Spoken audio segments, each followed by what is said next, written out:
ኩሉ ሰብ ብጭንቀት ኣብ ዝተወጣጠረሉ ቤት ጽሕፈት ዳርዊን ኣዝዩ እናተጨነቐ ብውሽጡ ህይወተይ ክልውጥ ዝኽእል ንግዳዊ ስምምዕ ብሰንኪ ሓንቲ ብጣስ ወረቐትን ዘይሰምዖ ቋንቋን ይስእኖ ኣለኹ። መጻእየይ ሓደ ኣብ ሰዓቱ ክርከብ ዘይክእል ተለኣኣኺ ክውስኖ ይብል። ብኻልእ ገጽ ዴሊቨር ትሰርሕ ክላራ ብሞተር ብሽክሌታ እናኸደት ከላ ሞተር ብሽክሌታኣ ነዳዲ ወዲኣ ጠጠው ትብል እሞ ክላራ ኣዝያ እናሓዘነት ኣምላኽ ኣቦይ ንምንታይ ሕጂ ኣብ ጸምጸም በረኻ እንታይ እየ ክገብር ብእግረይ ከይከድ ከኣ እቲ ዘብፅሓሉ ትካል ኣዝዩ ርሑቕ እዩ ኢላ ትጭነቕ። ካብኡ ወሪዳ እናደፍአታ ክትከድ ትጅምር። ብኻልእ ገጸ ቤት ጽሕፈት ከኣ ዳርዊን ንመሻርክቱ ሓንሳ ኣጽንሑ እቲ ፈረንሳዊ ኢንቨስተር ኣብ መስመር ቴሌፎን እዩ ዘሎ ይብሎም። ኣብ መንጎ እዚ እቲ ኢንቨስተር ብቴሌፎን ሃሎ እናበለ ከሎ ሓንቲ ካብቶም መሻርክቲ ይቕሬታ ዳርዊን ልዕሊ እዚ ኣነ ክጽበ ኣይክእልን ካልእ ስራሕ ኣለኒ ኢላ ተጻድፎ። ዳርዊን ከኣ ይርድኣኒ እዩ ግን ከኣ እቲ ዶኩመንት ይመጽእ ኣሎ ካብኡ ብተርጓም እናተሓገዝና ነቲ ኢንቨስተር ሪፖርት ክንገብረሉ ኢና ብድሕሪኡ ስምምዕ ፈሪምና ኩለና ብሓባር ንኸድ ኢሉ ይልምኖም። ካልእ መሻርክቱ ግና እስካ ሕጂ ብዝኾፈ ቢልካና ምጽናሕ ንዕቐት እዩ ኢላ ትወቕሶ። ዳርዊን ከኣ ኩሉ ነገር ብሰላም ክውዳእ እዩ ካብዚ ስምምዕ ኩለና ተጠቀምቲ ክንኮን ኢና 10 ደቓይቕ ጥራይ ተዓገሱኒ ይብሎም። ሮጀር ከኣ ሰዓቱ ብምርኣይ ኣብ ውሽጢ 10 ደቓይቕ ተዘይመፅኡ ግና ሽርክና ዝበሃል ረሳዓዮ ካብ ፈለማ ብኸምዚ ዝጀመረ ርክብና ጸኒሑ ከመይ ከም ዝኾነ ኣይፈልጥን ኢሉ ኮፍ ይብል። ካብኡ ዳርዊን ኣብ ድሕሪቱ ናብ ዝነበረ ጸሓፊቱ መሬም ብምዛር እቲ ዶኩመንት ኣበይ በፂሑ እቲ ተርጓሚ ኸናበይ ተሰዊሩ ኢሉ ይሓታ። ንሳ ኸኣ እናፈርሐት ሓለቓ እቲ ተርጓሚ ናብዚ እናመጻኹ ሓደጋ ጓኒፍኒ ይብል ኣሎ። እታ ዶኩመንት ሒዛ ትመጽእ ዝነበረት ዴሊቨሪ ኸኣ ኣብ መገዲ ነዳዲ ወዲኣ ኢላ ትምልሰሉ። ካብኡ ዳርዊን ኣዝዩ እናሓረቐ እንተስ ደዋዊልክ ድዩ ገለ ጌርኪ ኣብ ውሽጢ ደቓይቕ ነቲ ኢንቨስተር ሪፖርት ነቕርበሉ ኣለና ኢሉ ይእዝዛ። ንሳ ኸኣ ሕራይ ሓለቓ ኢላቶ ትኸድ። ካብኡ ዳርዊን ቴሌፎን ኣልዒሉ ነቲ ኢንቨስተር 10 ደቓይቕ ጥራይ ተጸበየና ሓለቓ 10 ደቓይቕ ኢሉ ይዛረቦ። ብኻልእ ገጽ ካርላ ሞተር ብሽክሌታ እናደፍአት ከላ ኣብ መገዲ ፖሊስ ጠጠው ኣቢሉ ንምንታይ ኢኺ ሞተር ብሽክሌታ እናደፍእኺ ትኸድ ዘለኺ ኢሉ ጠጠው የብላ። ንሳ ኸኣ በጃኻ ፖሊስ ከምቲ ዝሓሰብካ ኣይኮነን ነዳዲ ወዲኣትኒ መልእኽተይ ብቕልጡፍ ከብጽሕ ስለ ዘለኒ እየ እናደፋእኽዋ ዝኸድ ዘለኹ ኢላ ትምልስ። እቲ ፖሊስ ግና እሞ ነዳዲ ስለ ዝወዳእኺ ሕጊ ስርሑ ጠጠው ዘብል ዶ ይመስለኪ ኢሉ የፋጥጠላ። ንሳ ኸኣ በጃኻ ፖሊስ ንሎሚ መሓረኒ ጥራይ እምበር ፈጺመ ኣይደግምን ትብሎ። ንሱ ግና ናይ ሞተር ብሽክሌታኽ ዶኩመንትን መግንሒ ፍቓድን ሃብኒ ዓብ ጥሕሰት ሕጊ ክፈጺምኪ ህይወትክን ህይወት ካልኦትን ኢኺ ንሓደጋ ጋሊጽኪ ኢሉ የረድኣ። ንሳ ኸኣ ዝብለካ ዘለኹ ይተረድአካን ናብ ሓደ ናይ ቴክኖሎጂ ትካል ዘብጽሖ ደብዳቤ ኣለኒ ኣብ ውሽጢ 5 ደቓይቕ እንድሕረኡ ተዘይበጺሐ እቲ ትካል ኣደዳ ክሳራ ክኾን እዩ ከም ሳዕበይኑ ኸኣ 50 ሰባት ስራሕ ኣልቦ ክኾን እዮም ኣነ እውን ናይ ዝደኸም ኩሉ ፍረጻማ ይረክብን ኢላ ትዛረቦ። ብኻልእ ገጽ ኣብቲ ቤት ጽሕፈት ጸሓፊቱ መሬም ናብ ናይ ዳርዊን ቤት ጽሕፈት ምስ ኣተወት እንታይ ሓድሽ ነገር ኣሎ ተጸበዩና ካብ ንብሎም 5 ደቓይቕ ገይሮም ኣለዉ ኢሉ ይዛረባ። መሬም ክትምልሰሉ ሓለቓ ኢላ ምስ ጀመረት ዳርዊን እንድሕር ብቑዕ ምኽንያት ዘቕሪብናሎም ኩሎም ምሳይ ምስራሕ ክገድፍዎ እዮም ኢሉ ዝገብሮ ጠፊእዎ ርእሱ ይሕዝ። ካብኡ መሬም ሓለቓ ዝኸኣልክዎ ይፍትን ኣለኹ እየ ትብሎ። ንሱ ኸኣ እዚ ስምምዕ 80% ክዕብየና ዝኽእል ዓብ ዕድል እዩ ክንከስሮ ይደልን ኢሉ የጠንቅቓ። ንሳ ኸኣ ዝኸኣልክዎ ይሰርሕ ኣለኹ እየ እቲ ዶኩመንት ቅድሚ 30 ደቓይቕ እዩ ተላኢኹ ኢላ ትምልሰሉ። ዳርዊን ሕርቃኑ እናገደደ ኣበይ ዳ ኣሎ ኢሉ ይሓታ። ንሳ ኸኣ እቶም ዶኩመንታት ተላኢኾም እዮም ኢላ ትዛረቦ። ዳርዊን እናተጨነቐ ባዕለይ ብሶፍት ኮፒ ከይቅበል ዝነበርኩ ኢሉ ይሓዝን። ብኻልእ ገጽ እቲ ፖሊስ ወይዘሪት ኩልና ስራሕ ኣለና እዩ ግን ከኣ ሕጊ ክንጥሕስ ኣይንኽእልን ኢሉ ይምልሰላ። ካብኡ ካርላ ቴሌፎን ኣውፂኣ ረኣያ ሓለቓ ሕጂ ሰዓት 10:30 እዩ ዘሎ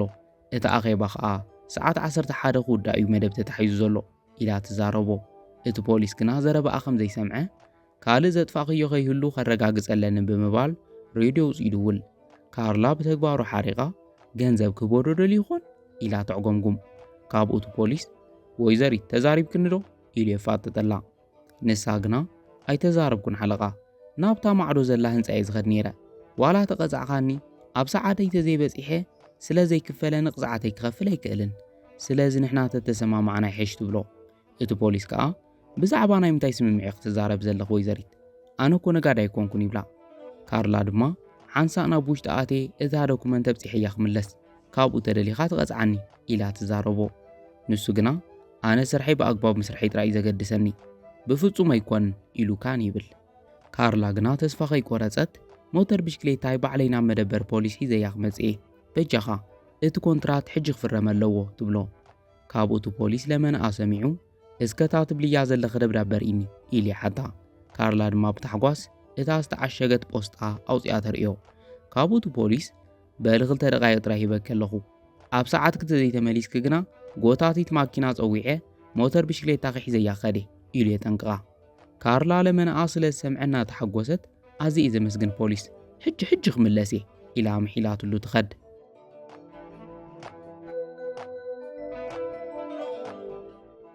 ብኻልእ ገጸ ቤት ጽሕፈት ድማ መሬም ንዳርዊን ሓለቓ እቲ ጠበቓ ሰደደልካ ደብዳቤ ኢላ ፈሪሓ ስቕ ትብል ዳርዊን ብስምባለ እንታይ ሞት ደብዳቤ ኢሉ ይሓታ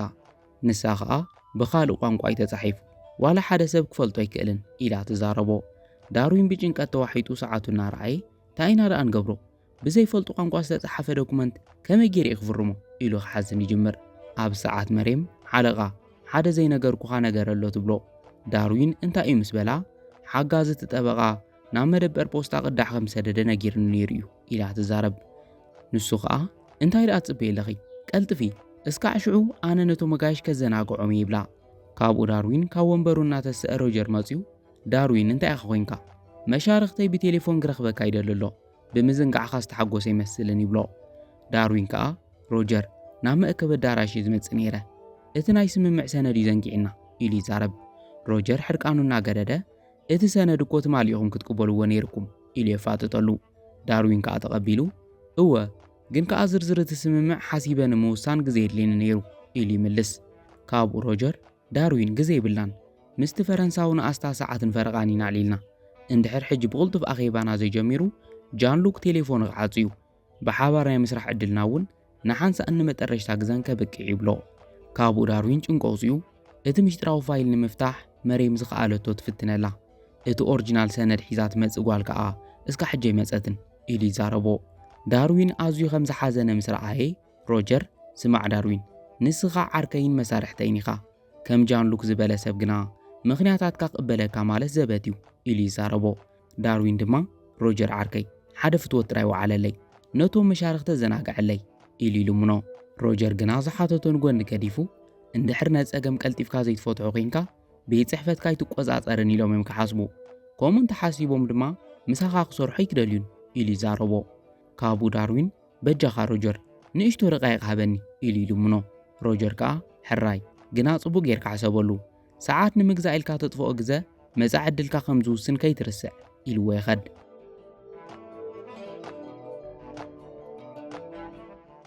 ብኻልእ ገጽ መሬም ብቴሌፎን እወ እቲ ዶኩመንት ግን ኣይመፀን እናበለት ከላ ካርላ ብጉያ እናኣተወት ትሪኣ እሞ ብንዕቐት ኣቲ ኢላ ጠጠው ተብላ ካብኡ ቴሌፎን ኣቋሪፃ መግቢ ዘበፃፅሑ ሰባት ስቑኢሎም ክኣትዉ ይፍቀደሎምን ብዘይ ስራሕ ናብ ዝትካል ክትኣትዎ ይትኽእልን ትብላ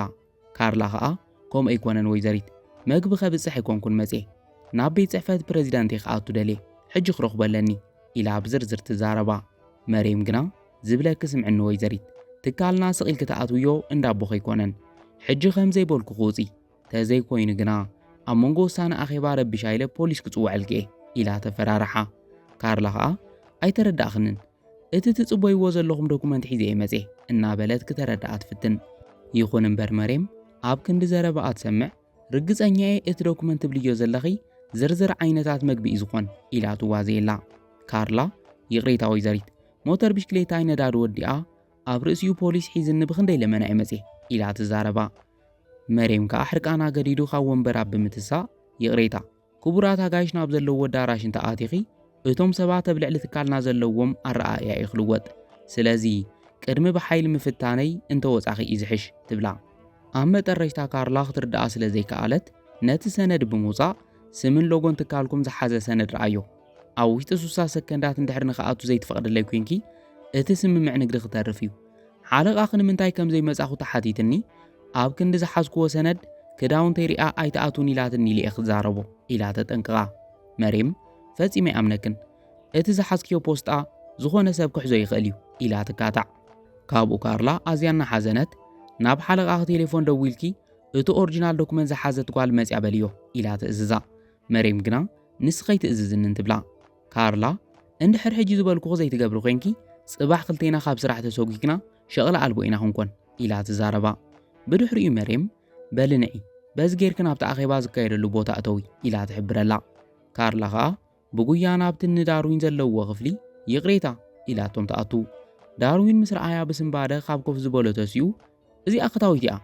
ዋርድያ የለን ድዩ ኢሉ ይዛረብ። ሓንቲ ካብቶም መሻርክቲ ከዓ ተቐቢላ ዳርዊን እቲ ኮንትራት እስካ 11 ሰዓት እንድሕር ተዘየምፂኻዮ ክንፈራረመ ኣይንኽእልን ኢላ ትዛረቦ።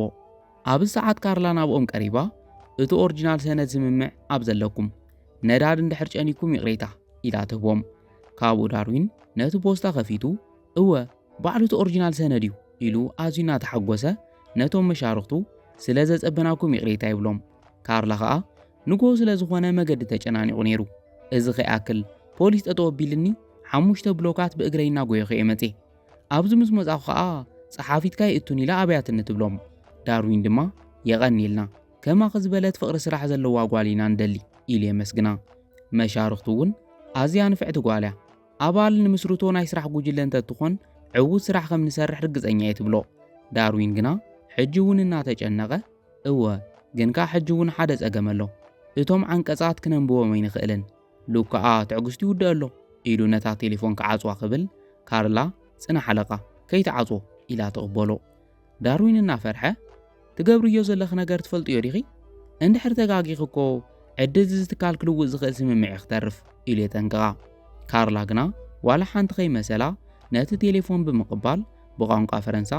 ከመይ ሓዲሮም ኣቶ ጄን ሉክ ኢላ ዝርዝር እቲ ሰነድ ስምምዕ ክተረድኦ ትጅምር። ዳርዊን ኣዝዩ እናተሓጎሰ ዝገርም እዩ ልክዕ ከም ጋዜጣ እኮ ተንብቦ ዘላ ኢሉ ይዛረብ። ንሳ ከዓ ሕድሕድ ዓንቀጽ ምስ ተንተነት ሕጂ ክንፈራረም ንኽእል ዶ ኢላ ተሓቶ። ኣቶ ሉክ ሕራኢሉ ምስ ተሰማምዐ ጽቡቕ በለ ፓሪስ ይራኸበና ኢላ ነታ ቴሌፎን ተዓጽዋ። ነታ ቴሌፎን ምስ ዓጽወታ ዳርዊን ብሃንቀውታ እንታይ ልኪ ኢሉ ይሓታ። ንሳ ከዓ ሉክ በቲ ዘቕረብናሉ ስምምዕ ሕጉስ እዩ ብፍላይ ብዝፈትዎ ቋንቋ ፈረንሳ ምዝራበይ ኣዝዩ ደስ ኢልዎ ብቋንቋ ዝሳረብ ሰብ ኣብ ቤት ጽሕፈትኩም ምህላው እቲ ዝዓበየ ብልጫኹም ኢልኒ ኢላ ትምልሰሉ። ሮጀር ከዓ ብዛዕባ ሓቢርካ ምስራሕ ከንታይ ኢሉ ኢሉ ይሓታ።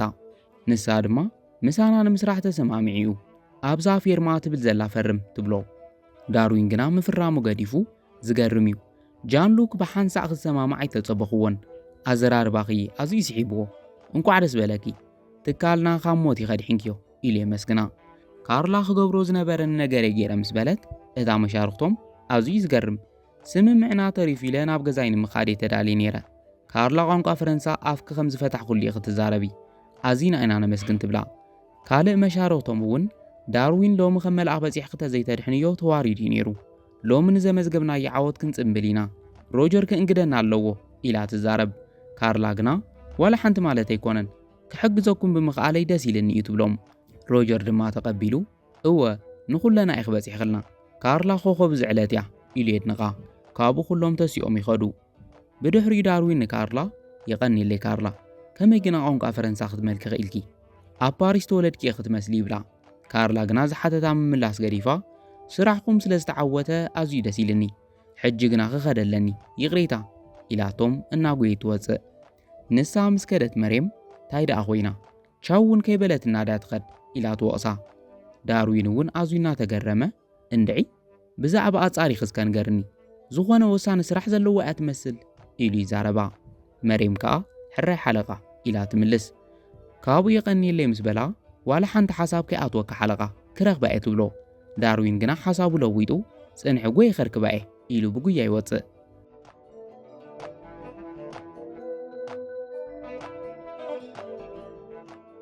ብኻልእ ገጽ እቲ ፖሊስ ነታ ሞተር ብሽክሌታ ንምውሳድ ማኪና እናጸውዐ ከሎ ካርላ ብጉያ በፂሓ በጀኻ ሓለቓ ጽናሕ ኢላ ጠጠው ተብሎ። እቲ ፖሊስ ከዓ እናሓረቐ 30 ደቓይቕ ዘንጊዕኺ ነቲ ትካል ኣድሒንክዮ ዶ ወይስ ኣብ ሰዓት ክብዘይ ምብጻሕኺ ካብ ስራሕ ተሰጉይኪ ኢሉ ይሓታ። ንሳ ከዓ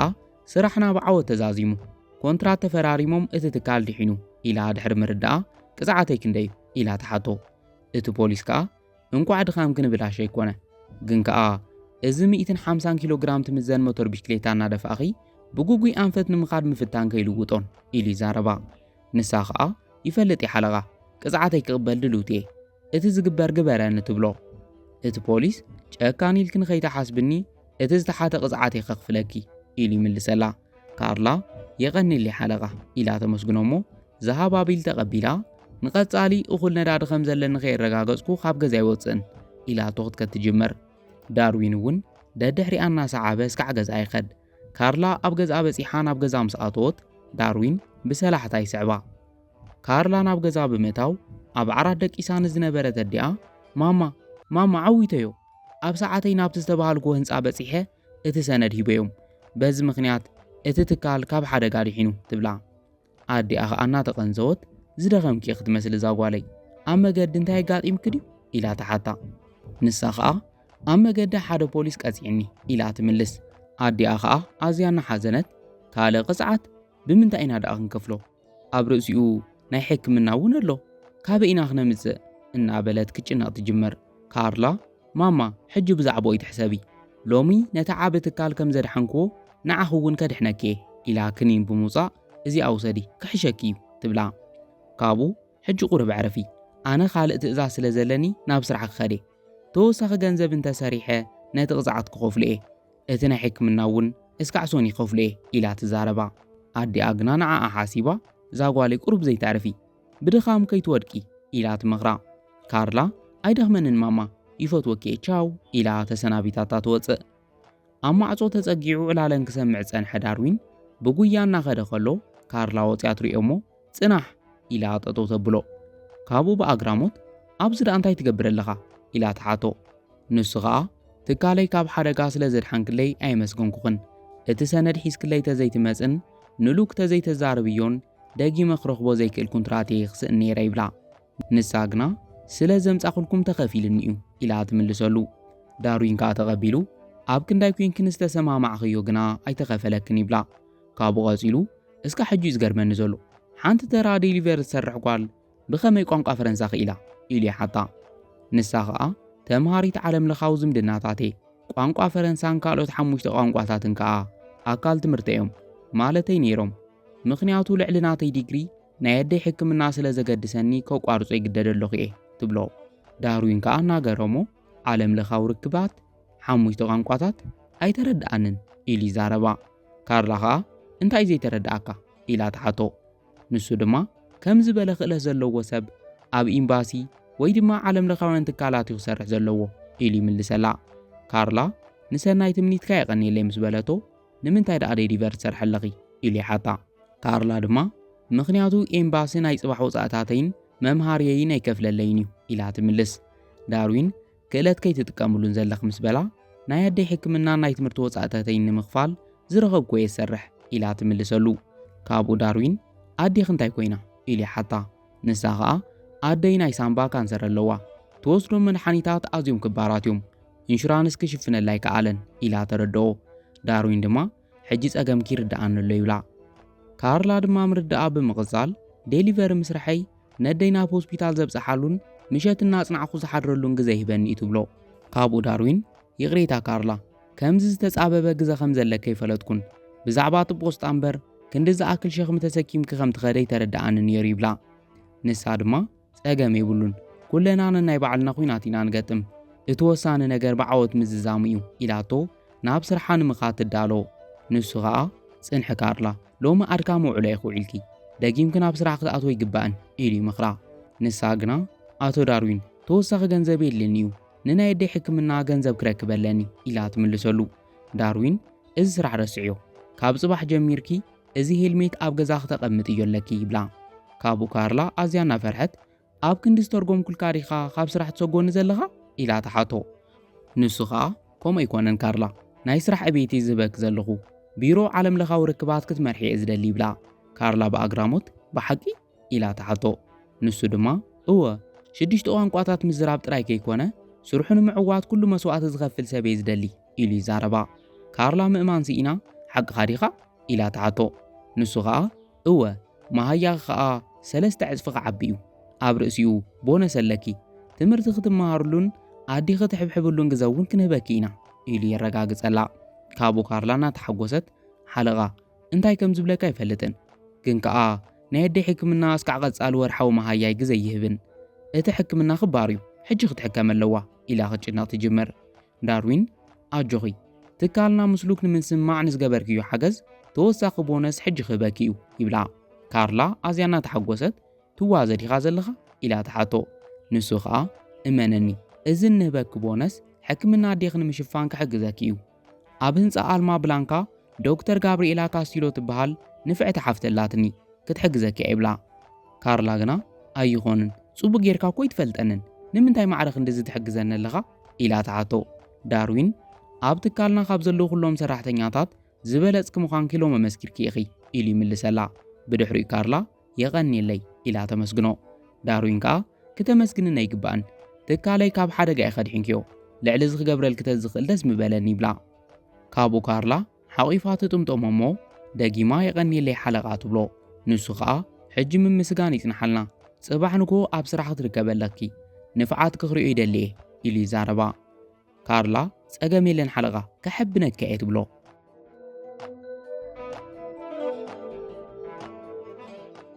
ድሕረ ዋርሕ ካርላ ትምህርታ ወዲኣ ናብ ገዝኣ እናተመለሰት ዳርዊን ምስ መሳርሕቶ ብጸኒሑ ካብ ክፍላ ቀዳመይቲ ኮይና ዝተመረቐት ጓል እንታይ ኮይና ሓዚና ኢሉ ይዋዝየላ ንሳ ከዓ ዳርዊን ዓወተይ ሙሉእ ኣይኮነን ቀልበይ ኣብ ሆስፒታል እዩ ዘሎ ብሓባር ብዙሕ ተቓሊስና ኣደይ ዛ መዓልቲ ኣብ ገዝኣ ኮይና ክትርኢ ዘይምኽኣላ ኣዝዩ ጎዲእኒ ትብሎም ካብኡ መርየም ተቐቢላ ከምኡ ይትበል ካርላ ኢላታ ትኸድ ሮጀር እውን ካርላ ኣብ ስራሕ ብቐሊሉ ተስፋ ከም ዘይትቆርጸ ሪኢኽና ኢኺ ኣዴኹ እውን ከማኺያ ኢሉ ምስኦም ከም ዝመጸት የርእያ